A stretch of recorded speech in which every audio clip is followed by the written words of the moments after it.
Iya, ada sukacita luar biasa. Ya.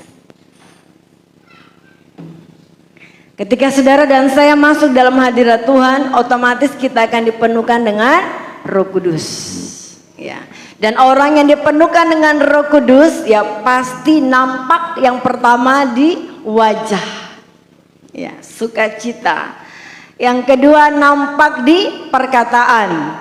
Yang ketiga nampak di perbuatan, sikap, langkah. Kalau kita dipenuhkan dengan Roh Kudus. Amin. Ya, saya percaya hari ini semua melimpah dengan sukacita. Amin. Ya, untuk itu berikan senyuman yang terbaik bagi sebelah kanan kiri, ya, yang terbaik. Shalom, ya. Bapak Yahweh memberkati kita semua, ya. Ketonggi kita buka terus, ya, karena ada sukacita. Mari kita akan sama-sama mendengar firman Tuhan di dalam Matius pasal yang ke-13. Matius pasal yang ke-13 ayat yang ke-47 hingga ayatnya yang ke-52.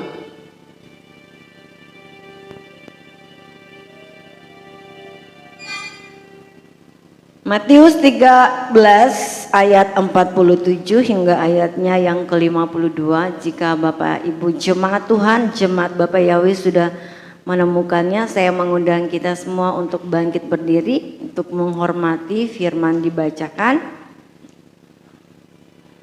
Kita akan membacakan secara bersama-sama, ya, dengan hikmat Tuhan, dengan tidak berebutan, ya, dengan versi ILT 3 dengan judul Perumpamaan Jala.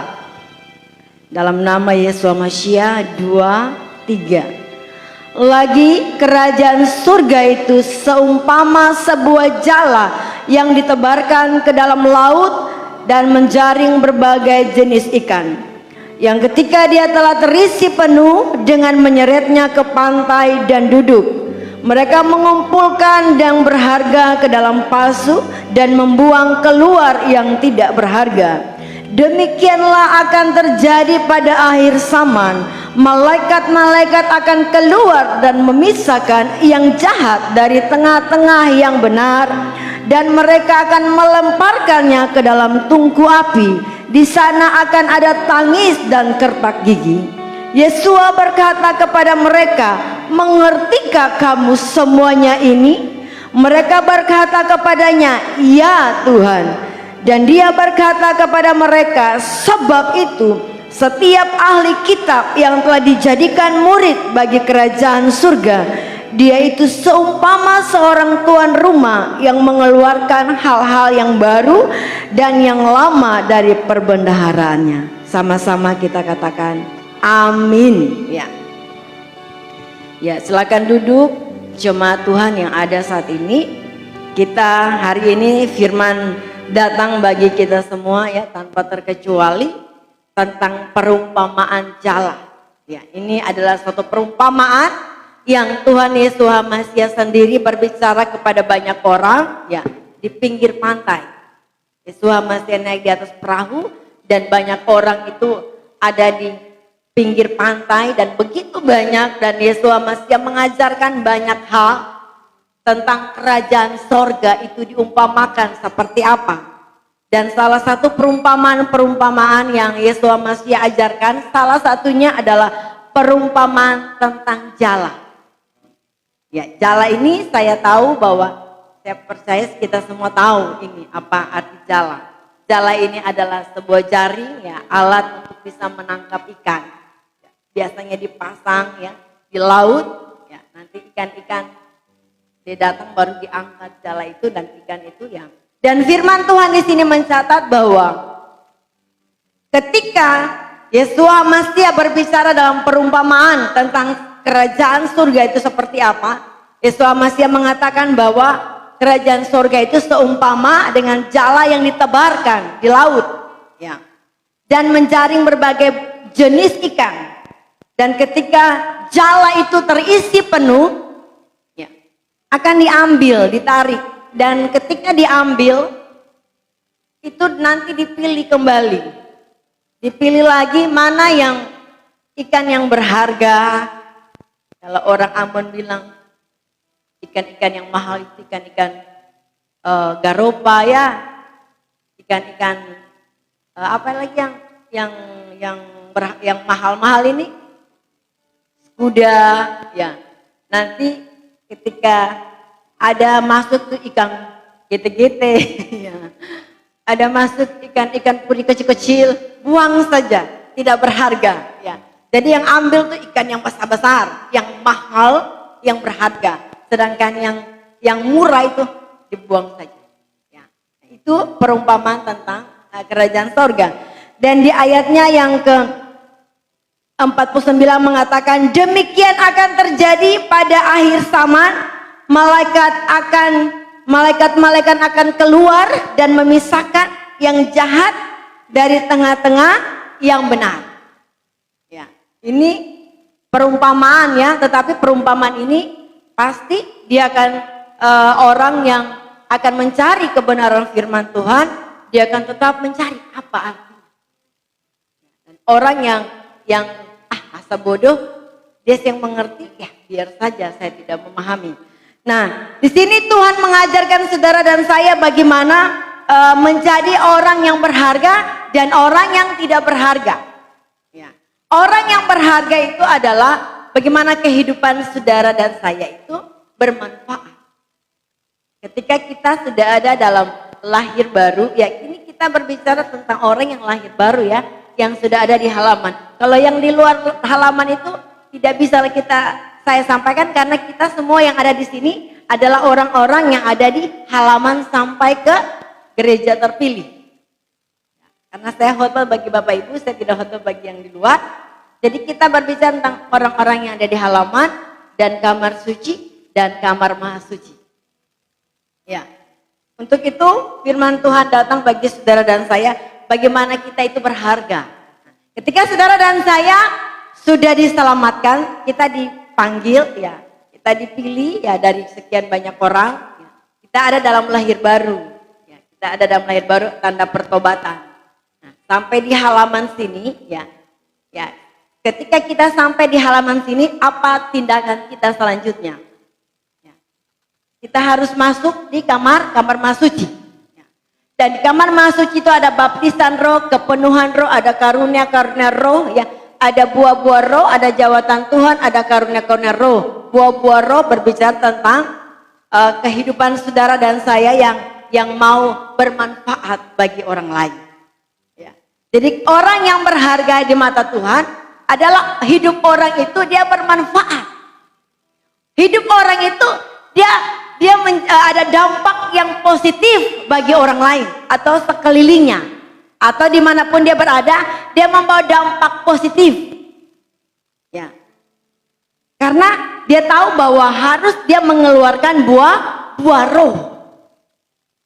Itu harus ketika kita sudah ada dalam lahir baru, walaupun proses kita yang mesti berjalan, oke lah. Kita mungkin pelan-pelan perubahan hidup, pelan-pelan. Kita tidak seperti membalikan telapak tangan, tapi pelan-pelan kita sudah ada perubahan sedikit. Besok lagi ada sedikit ya, ada perubahan dalam kehidupan kita. Itu adalah orang-orang yang berharga bagi Tuhan. Tetapi orang-orang yang tidak berharga, ketika dia sudah ada dalam lahir baru, dia tidak berusaha untuk bisa masuk dalam kamar suci. Dia tidak mau, dia hanya cukup di halaman saja. Dia selesai, yang penting dia lahir baru, dia datang ibadah selesai, pulang selesai, aktivitas seperti biasa dan kehidupannya tidak pernah berubah. Karakternya tidak pernah berubah. Sifatnya tidak pernah berubah. Perkataan-perkataannya yang tidak baik tidak pernah berubah. Itu diumpamakan orang-orangnya yang tidak berharga. Nah, ketika malaikat-malaikat Tuhan datang, firman Tuhan mencatat pada ayatnya yang ke-49 itu, pada akhirnya akhir zaman malaikat Tuhan itu akan datang, dia akan memisahkan mana orang yang benar dan mana orangnya yang fasik atau orang yang tidak, yang berdosa atau orang yang berharga dan orang yang tidak berharga. Ya. Di sini firman Tuhan mencatat, Bapak Ibu semua yang diberkati oleh Bapak Yahweh, bahwa pada akhirnya saudara dan saya yang sudah ada dalam lahir baru masuk di dalam kamar suci, kita semua harus masuk dalam ukurannya Tuhan. Akan ada pemisahan, dan firman Tuhan hari ini tentang bagaimana akan dipisahkan orang-orang yang berharga dan tidak berharga, atau orang-orang yang benar dan orang-orang yang fasik atau orang-orang yang berdosa. Ingat firman Tuhan mengatakan bahwa orang benar saja hampir tidak diselamatkan. Atau di ILT katakan dengan susah payah diselamatkan. Apalagi orang berdosa dan orang fasik. Orang yang ada di halaman saja dia berusaha naik susah payah, jatuh bangun, saudara. Apalagi orang yang di luar halaman. Itu jadi santapan iblis betul. Jadi saya mau mengajak kita semua, kita harus bisa menjadi orang-orang yang berharga. Amin.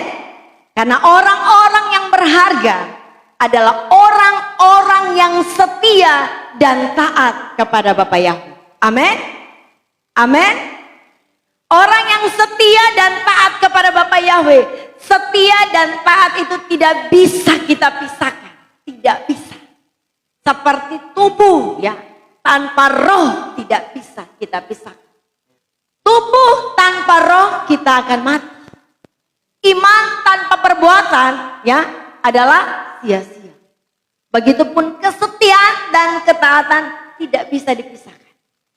Ya, itu ketika saudara dan saya setia dan taat, ya kita berharga bagi Bapa Yahweh. Kita akan melakukan hal-hal yang mulia. Kalau kita berharga bagi Tuhan. Bukan saja kita setia kepada Bapa di surga. Pasangan kita pun kita harus tetap setia. Amin. Itu adalah orang-orang yang setia. Namun orang-orang yang tidak setia, dia tidak berharga di mata Tuhan. Nah untuk itu Bapak Ibu semua yang diberkati oleh Bapa Yahweh, kita akan ditapis di akhir zaman. Kita akan dipilih di akhir zaman ini. Siapa yang bertahan sampai langkah akhir? Ya. Kalau saudara dan saya ada masalah, ada persoalan, bertahan. Bertahan saja. Ya. Kita bertahan, kita hadapi persoalan itu. Kita tetap tenang, kita tetap melayani walaupun ada masalah. Bapak Yahweh ambil masalah itu. Kita menang. Tapi kalau saudara dan saya ada persoalan, ya, lalu kita mulai down, kita mulai mundur, kita kalah. Kita kalah karena apa? Karena ini masa-masa ditapis. Orang-orang yang dipilih Tuhan akan ditapis. Ya, ditapis menjelang akhir zaman ini kita akan dipilih. Dan orang yang setia, orang yang taat, orang yang benar, orang yang berharga itu akan dikumpulkan. Dan firman Tuhan mencatat bahwa banyak yang terpanggil, sedikit yang terpilih. Katong di sini banyak kan sedikit. Begitu banyak orang yang datang. Gugur, ada yang tidak mampu bertahan.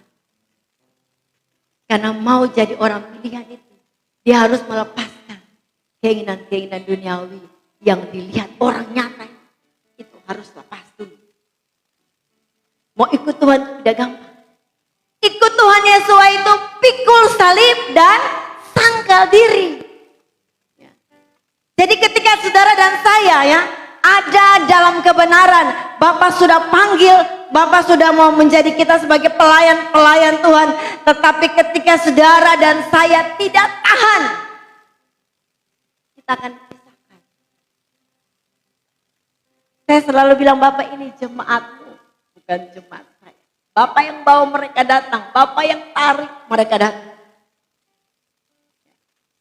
Bukan jemaat saya. Saya dan saudara, kita semua jemaat Bapak yang. Ya. Sehingga Bapak yang menarik, Bapak yang memilih saudara dan saya ada di tempat ini. Dan kita akan ditapis pada akhir zaman. Ditapis dengan apa? Dengan masalah-masalah, persoalan-persoalan. Bertahan tidak.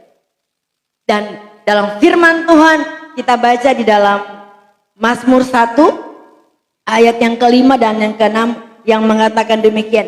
Sebab itu orang fasik tidak akan tahan dalam penghakiman. Begitu pula orang berdosa dalam kumpulan orang benar. Sebab Yahweh mengenal jalan orang benar, tetapi jalan orang fasik menuju kebinasaan. Di sini dikatakan bahwa orang berdosa dia tidak tahan dalam kumpulan orang benar. Dia tidak bisa bertahan. Sebab roh yang ada dalam dirinya dan roh yang ada dalam diri orang benar itu bertentangan. Dan tidak pernah sehati. Tetap ada cekcok saja. Karena tidak pernah sehati. Sebab Roh Kudus dan roh dunia ini adalah musuh besar. Dan musuh tidak mungkin bersatu. Ya. Jadi saya mau mengajak saudara dan saya yang sudah ada di dalam lahir baru. Kita harus iman naik. Amin. Supaya kita masuk ukurannya Tuhan. Supaya ketika akhir zaman ini kita akan dipisahkan. Kita akan dipisahkan. Saudara, saya akan memberikan satu contoh. Orang yang tukang bangunan, yang dia mau membuat campuran untuk plester dinding ini, biasanya mereka pakai pasir dan semen. Pasir itu yang diambil, baik pasir gunung, pasir pantai, itu tidak langsung dicampur dengan semen. Betul? Tukang-tukang ya. Itu dia harus diapa? Harus diayak dulu, ditapis dulu.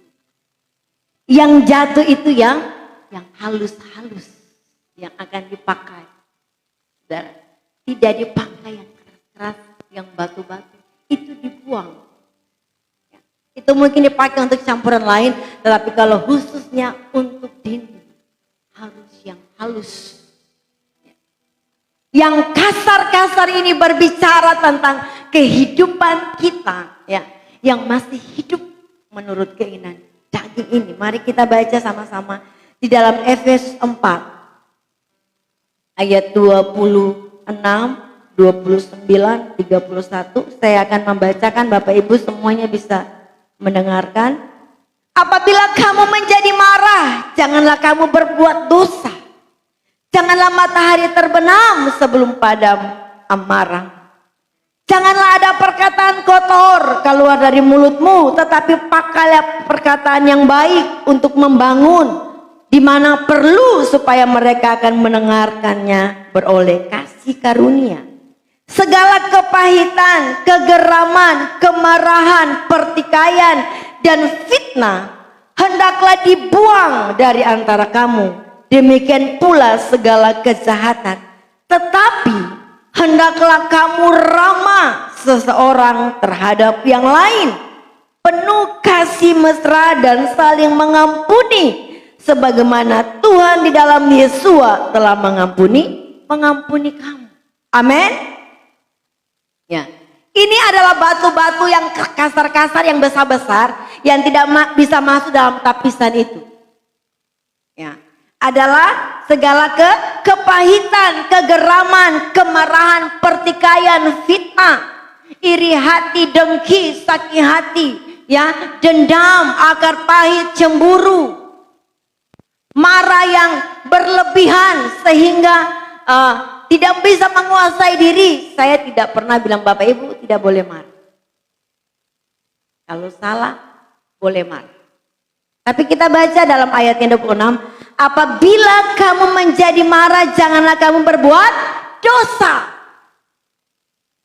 Artinya kalau saudara marah sesuatu, lihat anak-anak yang melakukan salah, Bapak Ibu bisa menegur, salah, tapi jangan dengan kata-kata kutuk itu ikut.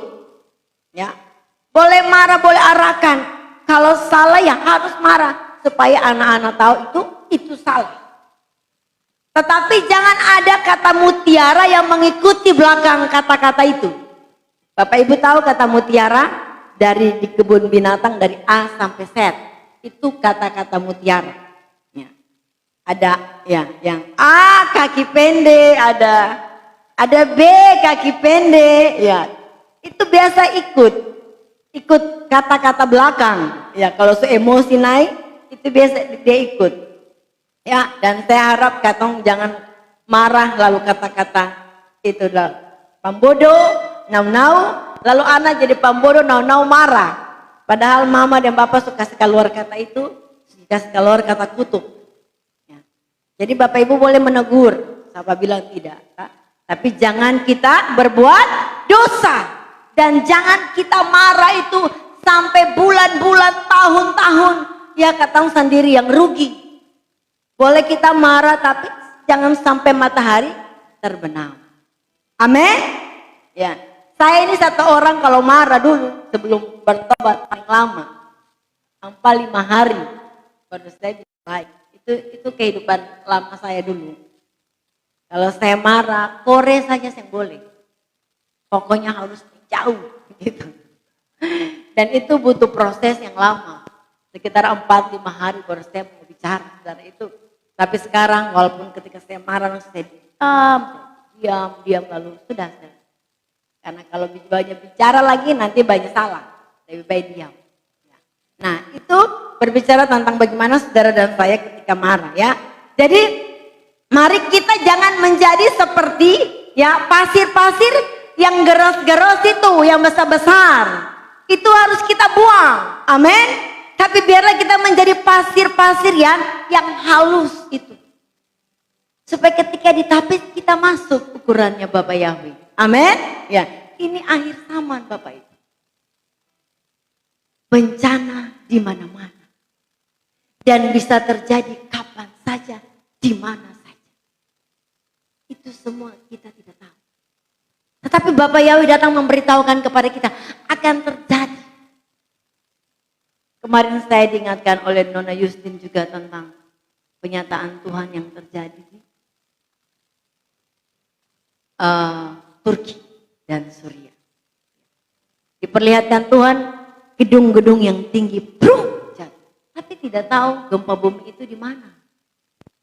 Ya. Ternyata tidak sampai 1 minggu ya, 1 minggu lebih jadi Suriah dan Turki. Bapak sudah datang kasih tahu buat ketua. Bahkan kebakaran yang terjadi juga di lorong tahu dikasih tahu juga buat saudara. Ada api yang besar, tapi tidak tahu daerah mana. Memang di kota Ambon. Tapi tidak tahu. Kami kemarin juga waktu di Kariu dan terjadi itu, kita saat doa pujian penyembahan, Tuhan kasih tahu api yang besar. Ternyata 2 hari kemudian, Tuhan sudah kasih tahu tapi tidak memperjelas daerah mana. Tapi Tuhan memberitahukan kepada saudara saya supaya kita berdoa dan berjaga-jaga. Sehingga saya menghimbau bagi jemaat Tuhan yang saya sudah share di grup, yang monitor syukur haleluya, yang tidak monitor juga ya saya tidak punya kemampuan lebih sampai semua. Yang penting saya sudah memberitahukan bagi jemaat Tuhan yang ada di tempat ini bahwa tetap berdoa dan berjaga-jaga dan akan ada lagi. Jadi, ya, saya juga tidak tahu di mana, tetapi hanya dalam perlindungan Bapak Yahweh kita akan aman. Amin. Kemanakah aku melayangkan mataku ya? Pertolonganku dari mana? Daripada Yahweh Sebaot ya, menjadikan langit dan bumi. Atau mau pandang ke gunung-gunung, dari manakah datang pertolonganku? Kata mau minta tolong siapa Bapak Ibu? Tidak ada satu manusia pun yang bisa menolong kita. Kita mau lari ke tempat di tempat dari luar Ambon, bahkan luar Indonesia, di mana tidak ada. Tidak ada tempat yang aman di dunia ini.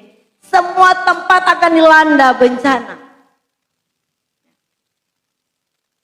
Kita hanya aman dalam naungan Bapak Yahweh. Amin.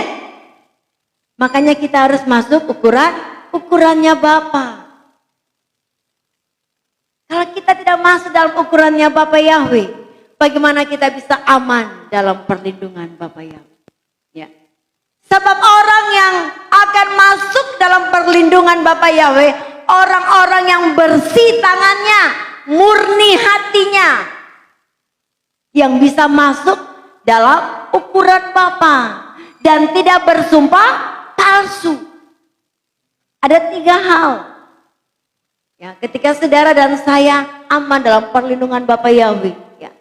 Yang pertama, bahwa kita harus menjaga tangan kita itu bersih. Tangan berbicara tentang bagaimana saudara dan saya bekerja. Kita bekerja di mana saja kita bekerja, harus yang benar. Yang kedua, hati ini harus murni, tulus, melakukan segala sesuatu.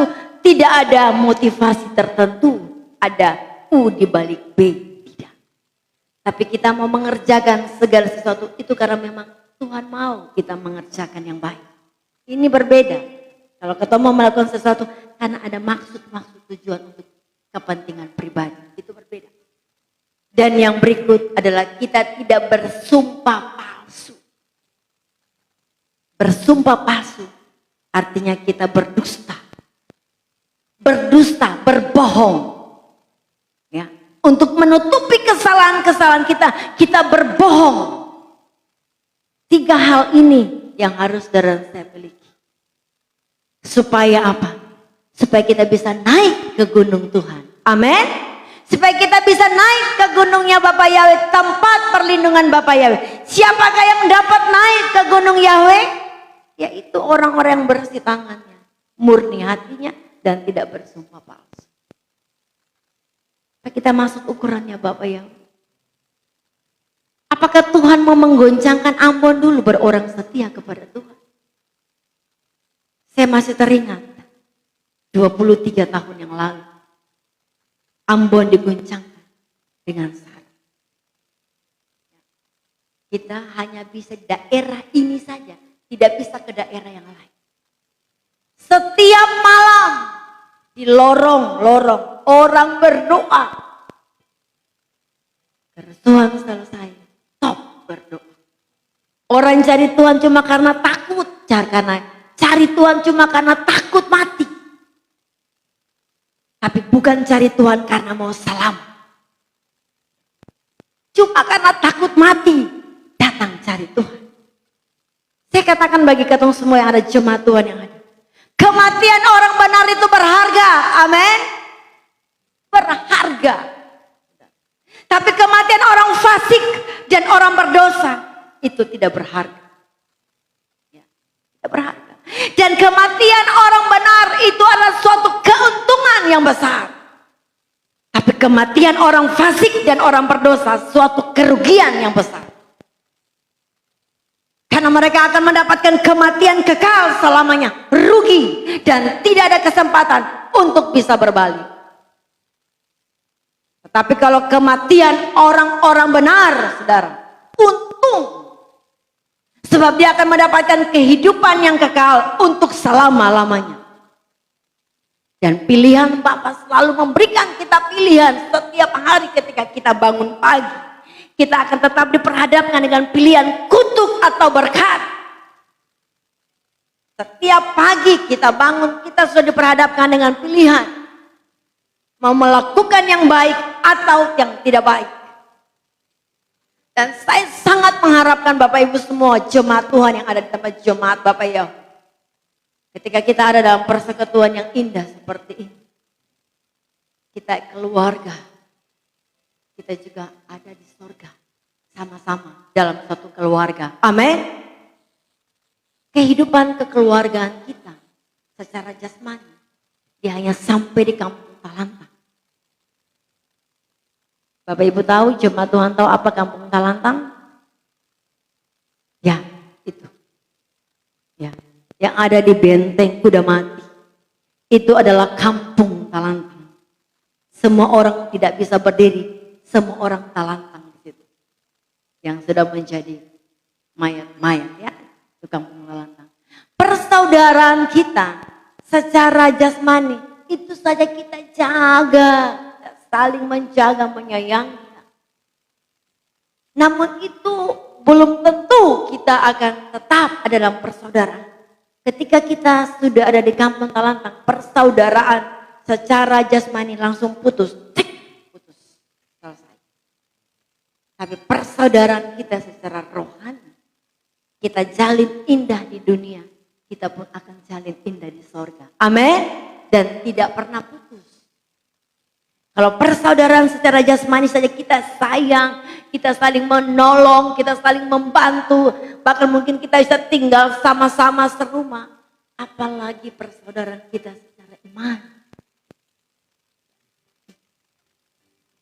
Kita juga harus tetap bisa menjaga semua yang ada di sini. Kita adalah keluarga. Amin. Kita ini keluarga. Tuhan berikan saya itu hati yang paling sangat menyayangi jemaat Tuhan di tempat ini. Saya tidak pernah menganggap Bapak Ibu semua adalah orang lain. Bahkan mungkin saya lebih dekat dengan Bapak Ibu daripada keluarga. Kenapa saya lebih dekat? Karena sering ketemu. Dengan keluarga saya jarang sekali kita ketemu. Tapi kalau dengan Bapak Ibu satu hari itu bisa 4-5 kali ketemu. Bahkan setiap hari mungkin ketika lewat kita saling melihat. Setiap hari. Tapi keluarga saya mengasihi mereka juga. Tetapi ketemunya itu ada yang 1 minggu 1 kali, ada yang 2 minggu baru 1 kali. Artinya kedekatan kita dalam Bapa Yahweh itu sangat luar biasa. Amin. Sebab kita semua punya Bapa yang sama, yaitu Bapa Yahweh. Amin. Untuk itu jangan segan-segan, Bapak Ibu jangan malu hati ya. Ada perlu apapun ya yang mungkin kami bisa menolong, kami akan menolong. Kalau memang kami tidak bisa, mungkin kita bisa minta bantuan orang lain. Tapi kalau kami selagi kami masih bisa ya kami akan membantu kita semua itu dengan yang lain. Ya. Jadi mari saya mau mengajak kita semua yang ada di saat ini ya. Mari kita di air saman ini akan ditapis.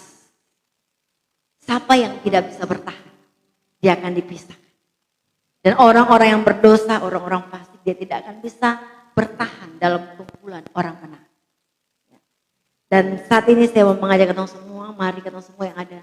Ya, kita buang yang masih mungkin ada 1, 2, 3 yang ada masih dalam hati-hati kita. Mungkin kedongkolan atau sakit hati ya, atau mungkin cemburu apa-apa, buang. Karena itu akan menghambat Roh Kudus bekerja dalam hidupnya. Amin. Semuanya mau masuk ukuran Bapak Yahweh.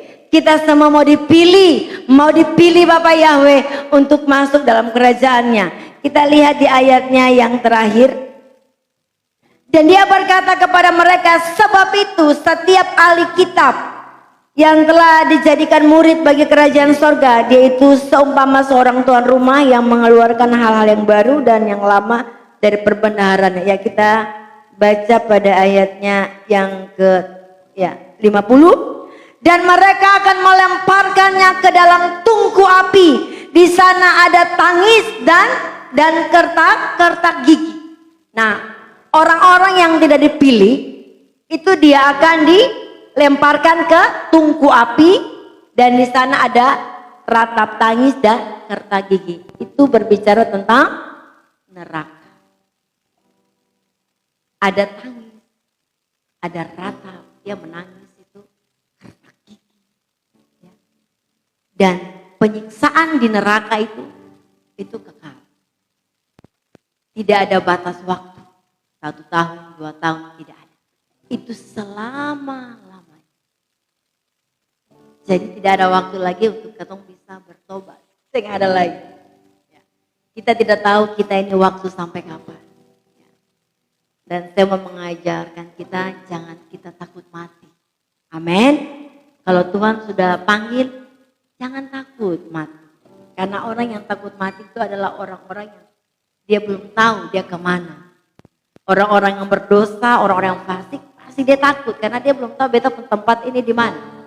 Tapi kalau kita yang sudah dalam kebenaran, kenapa kita harus takut? Amin. Tapi kalau Bapak Yahweh mau pakai kita, ya jadi seturut kehendakmu Bapak. Karena tubuh, jiwa dan roh ini sudah jadi milik Bapak Yahweh. Bapak pakai seturut kehendak. Kalau Bapak masih mau pakai untuk melayani menua jiwa, silakan Bapak Yahweh. Kalau Bapak ya mau ambil juga, silakan Bapak ya. Amin. Semua sini yang takut mati tuh. Gak ada yang takut mati. Bapak Lloyd, Bapak Lloyd takut mati. Ya. Bapak Lloyd mungkin masih pikir anak-anak masih kecil ya. Bapak lebih tahu dari Pak Lloyd. Bapak Yahweh lebih tahu apa yang masih kita butuhkan dan orang membutuhkan kita. Bapak Yahweh masih tahu. Tapi saya mau bilang jangan minta-minta mati. Jangan. Kalau ada masalah, putus asa, Bapak ambil beta, jangan aja minta-minta. Tidak boleh. Semua itu ada dalam rencana Bapak. Jangan minta-minta, ya. Tidak boleh. Orang yang minta-minta itu orang yang putus asa. Yang suka kecewa, ya.